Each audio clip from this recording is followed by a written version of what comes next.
Hey everyone, it's me, Dr. Tamara Lucas of the Lucas brand. Um, so, my husband and I, Robbie, decided that we was going to share a personal journey, a personal experience with you all. Um, and we are definitely going through this journey together, and he thought that it was really important for me to just share something that I know that a lot of people can relate to. So as you all know, I have a 10-year-old Ryan, who you all have been able to see grow um, throughout her entire life. She's been in the spotlight, and I don't think that I have ever shared what it took for me to become a mother.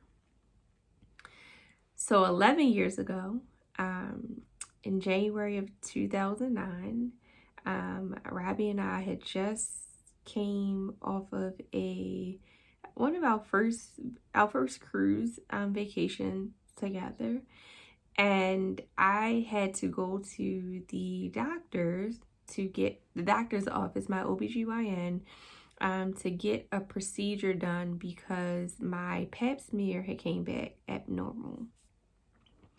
So I asked my mother to come with me because if anyone knows me, I am super afraid of doctors, hospitals, procedures. I don't like them. So my mother comes with me, and the nurse said, "Well, would you like to take a pregnancy test?" And I'm like, "Sure, why not? I'm not pregnant."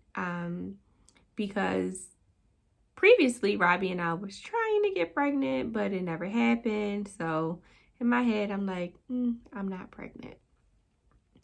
So I took the pregnancy test, and the pregnancy test came back positive. So I say everything in the same tone. So I go into the waiting room and I'm like, "Mom, I'm pregnant." And she was just like, "You always playing." I'm like, "No, seriously, I'm pregnant. Come back. They're going to do an ultrasound."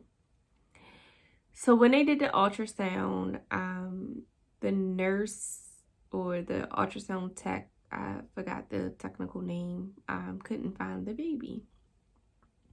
And she said, "Well, don't worry. Baby may be very small. Don't get upset." But I could just see on her face that I should like start worrying. And I ended up talking to my doctor, and he pretty much was like, "We're gonna come back in a week and we're gonna see. We're not sure where the baby is. Um, So we're going to see." So I go back in a week. At this point, my mother had called everybody and was excited and telling everyone she's pregnant, blah, blah, blah. And I was just like, don't tell anyone right now. So when I went back, even before I went back, I started to bleed. And the doctor said, "Well, I think you're having a miscarriage." So I really haven't talked about this, so if I get emotional, like, I'm sorry. So he was just like, "The baby's just gonna pass through, but we're gonna bring you back and test you." So I had to go to the doctor like literally every week to get my blood levels tested to see if the baby was, I still was pregnant.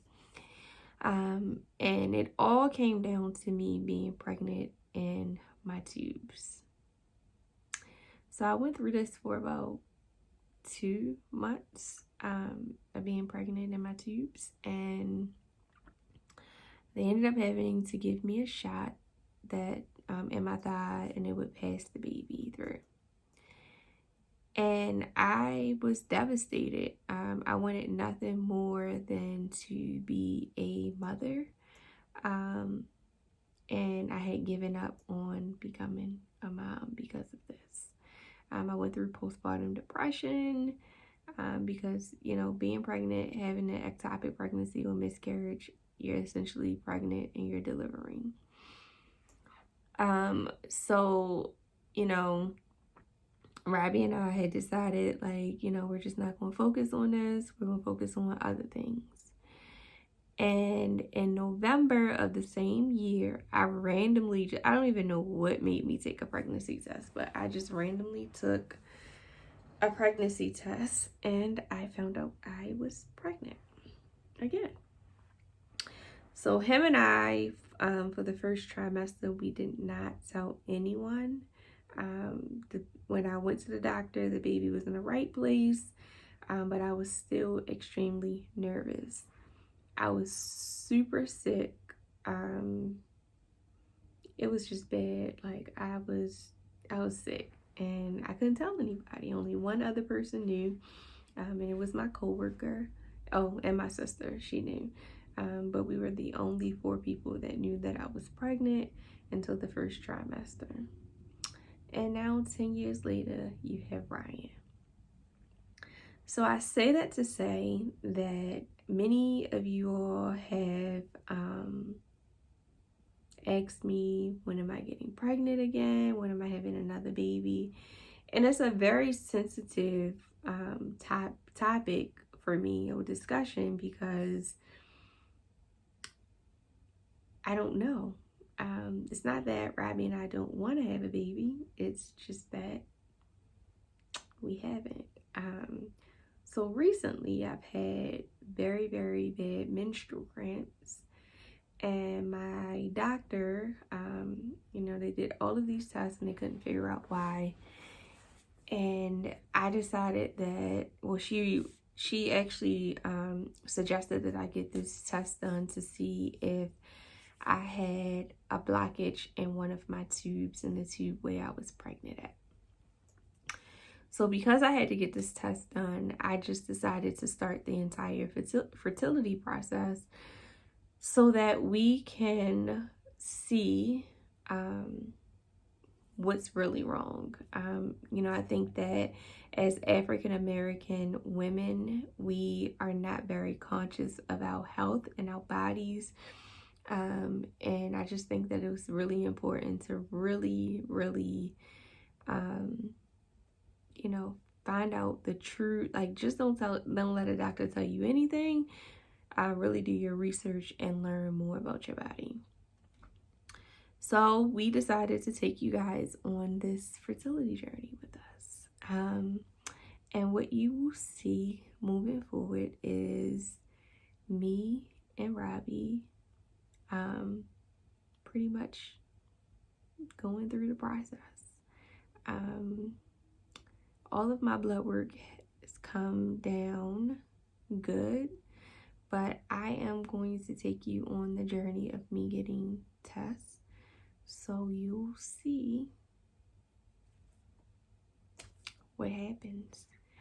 I know that I'm not the only person that is going through things like this, and I figured that my story and my journey can really encourage others that are going through this, and understand that they don't have to go through this alone.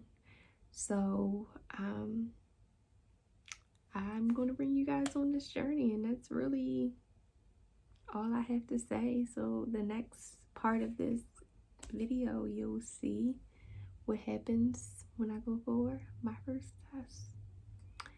So thank you guys for tuning in, and know that asking people when are they having another baby could be a very sensitive and touchy topic, and I want people to be mindful of that, because I so desire to have a second child. I only want 2, and it has been 5 years. I've been trying to conceive for 5 years.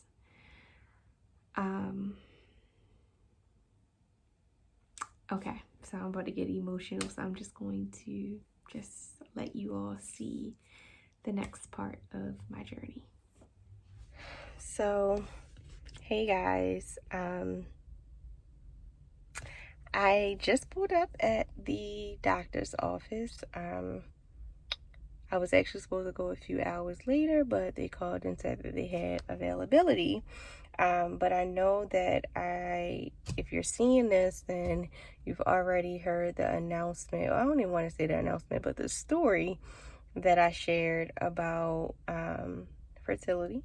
So right now I'm going to what is my second doctor's appointment to get an HSG test. And what that is it's a test to see if you have any blockage in your tube. So they put a dye in your tubes, and if it lights up or whatever it does, then they can really see if it's a blockage in there to see if that's one of the issues about getting pregnant. The reason my doctor actually wanted me to have this test is because when in 2009, as I stated in my story video, I was pregnant in my tubes. And normally when you are pregnant in your tubes, it can cause damage to your tubes. So that is why I actually am getting this test done even before I decided that we were going to go through the fertility process, was because I had very, very painful menstrual cramps, and the doctor cannot figure out why I'm experiencing the pain that I am experiencing. I do go to acupuncture, which I will show you guys the journey of that as well, to reduce the pain. She also treats me for fertility. So I'm really kind of doing a few different things for fertility, but also for the pain that I experienced during my menstrual cycle. So I just wanted to share and kind of document my day. Today is July the 9th, 2020. And when I'm done the test, I will let you all know how that goes. I actually forgot to take medicine as they suggested, but I don't really take medicine anyway, so I will have to just deal with the pain. So I appreciate everyone that's going on this journey with me. It is not one that it's an exciting journey, but it's also a journey that causes a lot of, I guess, stress. So I'm happy to share with you all the process. So that was the most painful experience I've had in a long time. It actually felt like my menstrual. I got extremely hot. I could barely breathe. Like, my whole body just got super hot. I'm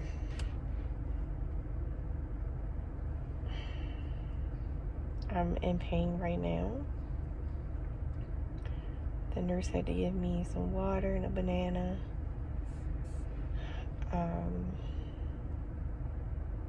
As anticipated, my left tube seems to be blocked from my ectopic pregnancy. So that is probably the reason why I haven't gotten pregnant so easily. I'm a little emotional right now. Although you only need one tube to get pregnant, it's just,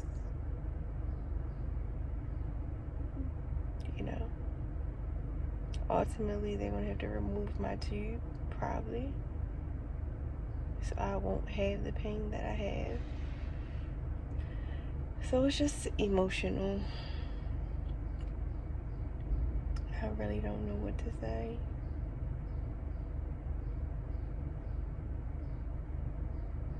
Hi, do you want to cry? So I'm trying not to cry.